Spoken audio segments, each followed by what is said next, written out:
Hey, what's up, people? Piz out here. Today I want to talk to you guys about Mad Max Fury Road, the fourth film in the uber influential Mad Max saga and one of the most highly anticipated movies of this summer. Definitely ranked right there at the top of the list of movies that I was just absolutely dying to see this summer based on the trailers, which I thought looked kick ass.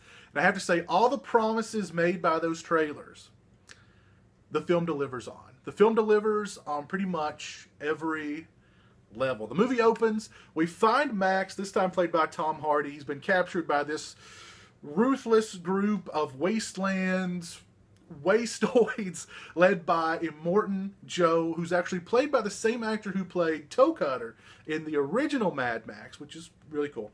And Max is held there as a human blood bag. From there, he stumbles upon this plot by Furiosa, played by Charlize Theron in the film, in which she has absconded one of Immortan Joe's war rigs, as well as several of his brides, in order to take them across the wasteland to greener pastures, let's just say. And Mad Max teams up with Furiosa and this ragtag group of rebels in order to aid them across the wasteland amidst a barrage of action. And that is what Mad Max Fury Road is. It's a 2-hour-long movie. And at least an hour and 45 minutes of it is just solid, non-stop, amazing, kick-ass, beautifully photographed, beautifully shot, beautifully orchestrated action sequences. Awesome, awesome action sequences. Let me sum it up with this. While watching the movie, and I don't know how long I was doing this, but while watching the movie, at some point I realized that I was gripping my girlfriend's knee and that my fingers and my fingernails were digging into her knee. Don't know how long I'd been doing this. Clearly, I was really into the movie. Clearly, my girlfriend was too, because she didn't make a peep.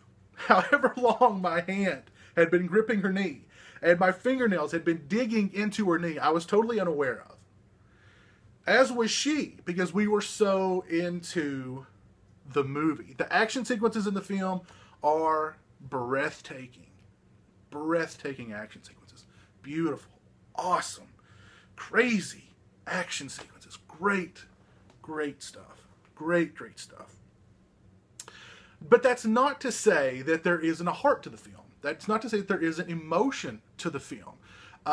Because there is. A lot of it thanks to Charlize Theron, who, if you've heard anything about Mad Max Fury Road, you've probably heard about Charlize Theron's performance. That Charlize Theron just steals the show, and I've got to say her performance is amazing. She's tough as nails, she kicks ass, but she's vulnerable, she has a heart, she shows emotion.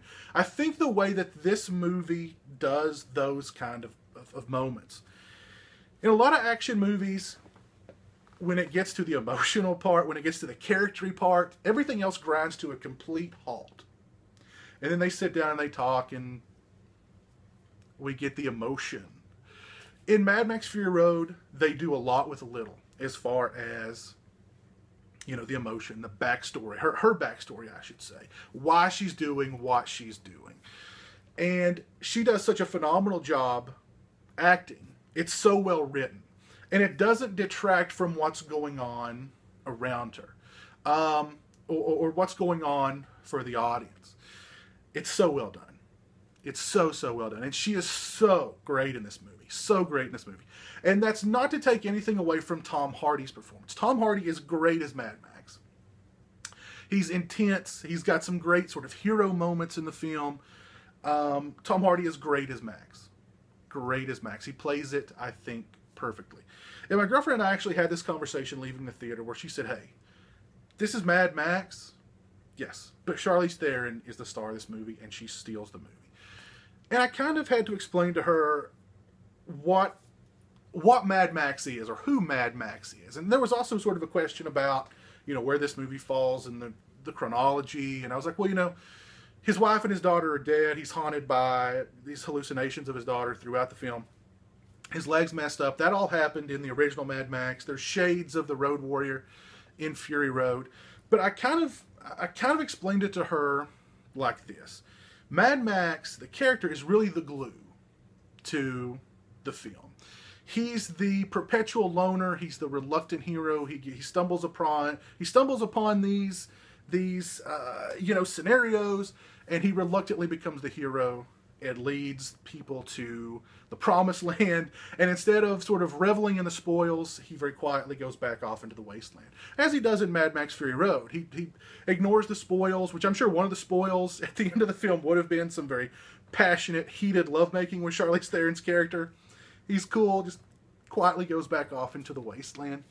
So I loved Tom Hardy as Mad Max, but Charlize Theron, just her performance is amazing. I also really loved Nicholas Holt's character and his performance and that character arc in the film. Really enjoyed that as well. So you've got, and none of it detracts from the action. It's like I commented, or I posted on Facebook after I walked out of this movie, that Mad Max Fury Road is what we used to call a high-octane, white-knuckle thrill ride. And I say used to because I've not seen an action movie like this in a very long time. And I've been caught up saying, they don't make them like that anymore as far as movies are concerned. I think what George Miller proved here is, yes, they don't make them like that anymore, but that doesn't mean you can't make them like that anymore. I think this Mad Max Fury Road would have fit perfectly into the 80s action kind of milieu, even in that milieu, or even, into the early 90s also. Even then, it would be considered a great action movie. One of the best action movies, period. I loved Mad Max Fury Road. Absolutely loved it. Great film. Like I said, it's beautiful to look at. The action sequences are breathtaking. The performances are great. Charlize Theron is great. Nicholas Hoult is great. Tom Hardy is great. It's a phenomenal film. Bottom line, you absolutely need to go watch Mad Max Fury Road. It's a great film. It's definitely a movie I could see myself watching again in the theater before it exits theaters, and definitely one that I will be picking up on Blu-ray. I loved it. I absolutely loved it. One of the best movies I've seen this year. One of the best action movies I've seen in a very long time. In years. A couple of curious things I noticed with the film while watching it is that it seemed it's rated R. And we talked about this on the season 3 finale, The Sausage Factory. It seemed kind of edited. It seemed like a lot of the action sequences wrapped to the point where, something really graphic or bloody or violent would happen, and then it kind of pulled away, or it didn't, or without giving too much away, when Immortan Joe meets his maker, it seems very quick to the point where I was like, he's coming back. He's not dead. There'll be a jump. He's coming back. I don't think that's a spoiler because he's the bad guy, and bad guys die in these kind of movies. But it kind of felt edited to me. I don't know. It felt a little odd as far as that was concerned. It wasn't very. It was violent, but it wasn't. I don't know. It felt edited to me. I'll just put it that way. It felt a little edited down. It felt a little pared down to me. I'll leave it at that. That in no way deterred how much I enjoyed Mad Max Fury Road, though. Great film. I highly recommend it. I can't recommend it any higher. If you're an action movie fan, this is the best action movie that we've had in years. It's one of the best movies we've had this year, period. A great movie. Another thing that's great about it is you don't have to be familiar with the Mad Max series to love Mad Max Fury Road. You can walk into Mad Max Fury Road knowing nothing of the previous Mad Max films and still walk out of it just absolutely loving it as I did. And so I can't praise it any higher. Go check it out. Go watch it. If you've seen Mad Max Fury Road, please let me know what you think of it in the comments section below. As always, thanks for watching. I appreciate it. Take care. And until next time, peace.